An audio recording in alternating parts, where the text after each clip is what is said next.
For the first time in centuries, the center of global power is shifting. And it's not just between America and China. Today, the world fears the rise of a new giant, India, and the truth is, no one can stop it.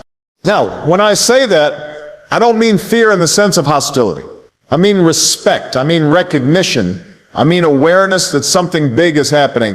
If you look around the world, from Washington to Beijing, from Moscow to Brussels, everybody is watching India right now, and they are asking themselves one question: how is this going to change the future of the world order? India today is already the 5th largest economy on earth.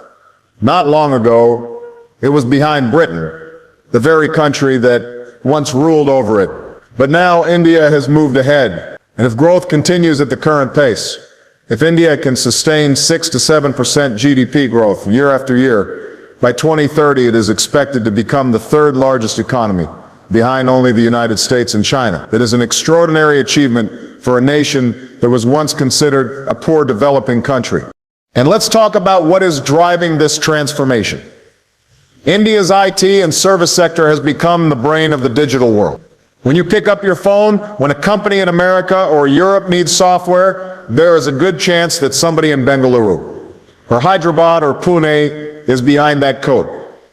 Giants like Infosys, Wipro, and Tata Consultancy are leading the way. At the same time, manufacturing is beginning to shift.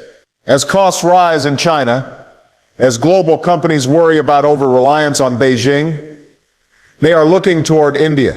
Apple is already moving part of its iPhone production to India. Tesla is negotiating to set up a factory. That is not just economics, that is geopolitics. And let's not forget the startups.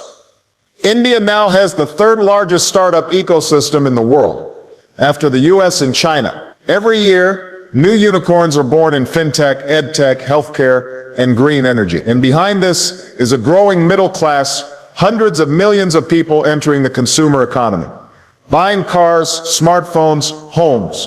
Global companies cannot ignore that kind of market. Now, numbers are important, but the real story of India is not just in its GDP, it's in its people. India today is the most populous country on earth, with more than 1.43 billion citizens. But here is the real difference. The median age is just 28 years old. Compare that to China or the United States, where the average age is around 38. In Europe, it's even older. That means while the rest of the world is getting old, India is still young. And that youth is not just in numbers, it's in skills. Every year, India produces more than 1.5 million engineers, doctors, scientists, innovators. By 2030, 1 out of every 4 new workers in the global economy will come from India. Think about that for a moment. A quarter of the world's new workforce from one country. This manpower is also reflected in defense. India has more than 1.4 million active soldiers. It is the 2nd largest standing army in the world. It has nuclear weapons, it has a growing navy that is projecting power into the Indian Ocean. And it has a space program that has landed near the South Pole of the moon, something only a handful of nations have achieved. But let me remind you, power alone doesn't shape the future. Leadership does. Throughout my own journey, I've learned that nations rise and fall not just because of their numbers or their weapons or even their money, but because of the vision of their leaders and the integrity of their people. That is why I put together a book called The Leadership Blueprint. It's not just for presidents or prime ministers. It's for teachers, entrepreneurs, community leaders, anyone who wants to learn how to build vision, communicate with impact, and lead with integrity. Whether you're in Delhi, Washington, or Nairobi, leadership is the one force that can truly change your destiny. Now, let's talk about diplomacy, because this is where India has surprised the world. When you look at India's foreign policy, it doesn't simply align with one bloc. Instead, it balances with the United States. India is a strategic partner. It is part of the Quad, along with Japan and Australia, working to secure the Indo-Pacific and counter China's growing influence. India has signed defense deals with Washington worth billions of dollars. At the same time, India maintains deep ties with Russia. It buys more than 40% of its military hardware from Moscow. And since the Ukraine war, it has become one of the largest buyers of discounted Russian oil. That has helped keep Russia's economy afloat even as Western sanctions tried to isolate it. And then there is China. Relations are tense. There are border clashes along the Himalayas. There is competition for influence in Asia, in Africa, in the Indian Ocean. But at the same time, China is India's second largest trading partner. That is a complicated relationship, rivalry and partnership in the same breath. India also has strong ties with the Gulf states for energy security and with Africa, where it is investing in infrastructure, healthcare, and technology. In many African countries, India is seen as a friendlier alternative to China's Belt and Road projects. On the global stage, India is a leader in the G20, in BRICS, and it has long pushed for a permanent seat on the United Nations Security Council. What this means is simple. India has shown it can talk to Washington, Moscow, and Beijing all in the same week. It can balance competing interests without becoming anyone's puppet. And that is what real strategic independence looks like.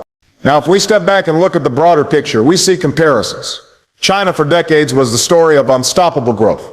But today, China faces a slowing economy, massive debt, a property crisis, and an aging population. Its authoritarian model also faces global pushback. India, by contrast, presents itself as a democratic alternative. Messy at times, noisy at times, but still a democracy with free elections, a vibrant press, and an independent judiciary. That gives India a kind of moral weight that China lacks. The United States is still the largest economy and the most powerful military in the world, but it knows it cannot face the challenges of the 21st century alone. Climate change, terrorism, artificial intelligence, supply chains, these are global issues. And so America sees India as a natural partner, not just to balance China, but to help shape the future. Russia, meanwhile, is struggling. After invading Ukraine, it has faced sanctions, isolation, and battlefield setbacks.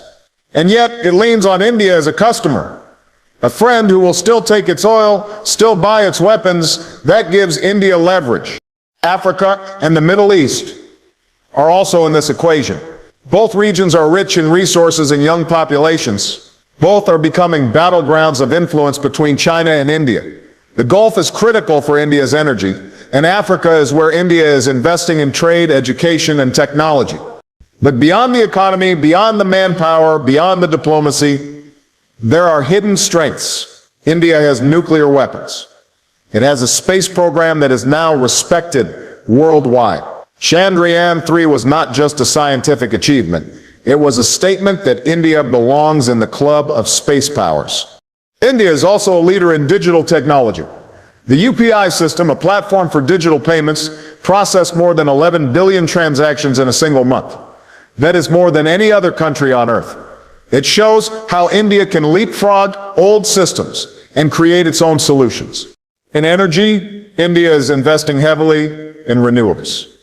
It has a target of reaching 450 gigawatts of renewable capacity by 2030. It is one of the biggest investors in solar and wind power. That matters in a world fighting climate change. And then there is soft power. Bollywood films, watched across the globe, yoga practiced in homes from Los Angeles to Tokyo, an Indian diaspora of more than 18 million people, who are not only citizens of other nations, but also leaders, CEOs of Microsoft, Google, IBM, and so many others. So why does the world fear India's rise? It's not fear in the sense of war. It's the recognition that India is not going to follow anyone else's script. The West worries about losing dominance. China worries about a democratic rival rising right next door.